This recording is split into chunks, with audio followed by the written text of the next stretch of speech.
Hi, Janet, JDK Counseling. I hope you're all hanging in there. I want to talk to you today about stress management and kind of long term chronic stress management and our fight, flight, freeze, and appease response. That fight, flight, freeze, and appease response is the way human beings are wired. How to keep ourselves, our tribe, our people, our communities, our families alive, how to survive.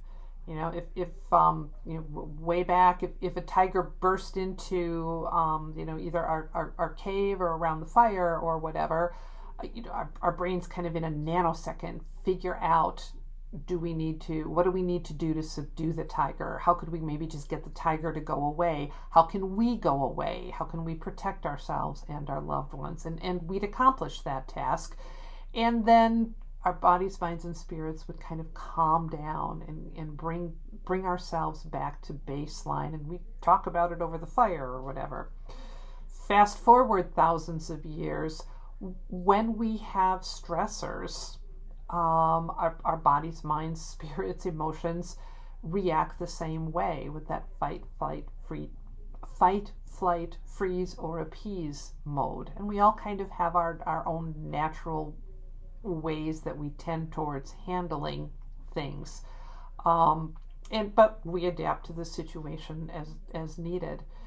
But in our current times, with approaching a year dealing with the pandemic and all the stressors, from our local everyday life kind of stressors where life has had to go on. We've had to take care of parents who need to go into skilled care facilities, or people dying in our families, transitions to school, job changes, moving. We've had to do that all in the context of extreme stressors.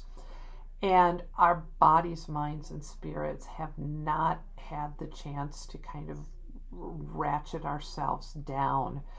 And as I talk more and more with clients, what I hear is people are really having to dig deep, not sure they have anything left to cope and to continue to either try to go on. They may find they're getting more angry or irritable or losing patience or really can't focus now, just kind of struggling in many ways.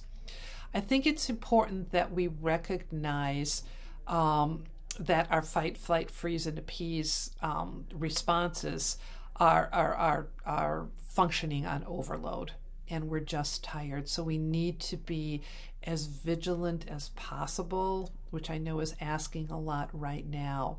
Pay attention to what our natural styles are of coping. Notice if for the most part we're able to do those well.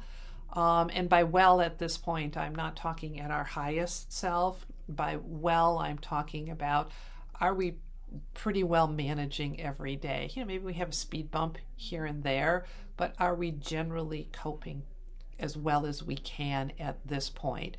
Or is our stress responses getting in the way, where we're really isolating from family, from colleagues, where we're numbing out, where we're more irritable than ever, we're more angry than ever? We're just giving up and saying, whatever you want, I don't care anymore. To notice where we are on the continuum from where we are now to maybe where we used to be, and is where we are now coping okay, or is it really getting worse where it's getting in the way of my work life, my family life, my community life? If you notice that it is, please reach out to someone like me, Jan at therapysecure.com.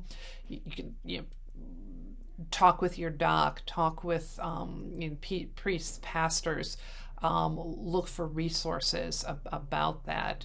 There are lots of online resources, because at this point it would not be unusual. It would be expected that people are reaching out to help cope with just abnormal times that we're living in.